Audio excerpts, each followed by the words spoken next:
শুনতে চাও আমার প্রথম ভালোবাসার গল্প? তবে শোনো। অনেক বছর আগে একটি মেয়েকে আমি ভীষণ ভালোবাসতাম। আমার ভালোবাসাটি ছিল একতরফা। আমরা দুজন সহপাঠী ছিলাম। আমি তাকে সব সময় জ্বালাতাম আর সে হাসতো। আমি সত্যিই ভাবতাম সেও হয়তো আমাকে ভালোবাসে। কতই না বোকা ছিলাম আমি, কতই না বোকামি করতাম শুধু তাকে একটু হাসানোর জন্য। একবার ভেবেছিলাম আমার মনের সব অনুভূতি তাকে প্রকাশ করব। তাকে ফোনও করেছিলাম বলার জন্য, কিন্তু সে ফোনটি ধরেনি। হ্যাঁ, সত্যিই ধরেনি। তার নাম্বারটি এখনও আমার ফোনে আছে।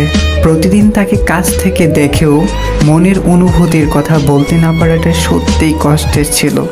তার সাথে প্রতিদিন কথা বলাটাও একটা চ্যালেঞ্জের ব্যাপার ছিল। তাকে ভালোবাসি বলার জন্য অনেকটা সুযোগ ছিল, কিন্তু বলতে পারিনি।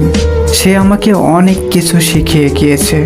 তবে তুমি যদি কাউকে মন থেকে ভালোবাসো, তাহলে সাহস করে বলে দাও তাকে তোমার মনের অনুভূতির কথা। সেও হয়তো তোমাকে একই কথা বলবে ভাবতেছে, যা তুমি কখনোই জানতে পারবে না।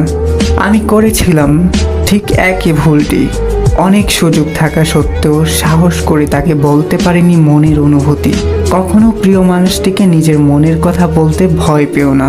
যদি আমার মতো সারা জীবন তাকে নিয়ে ভাবতে ভাবতে পার না করতে চাও, তাহলে এখনই বলে দাও ভালোবাসো তাকে। ভালো থাকুক ভালোবাসা।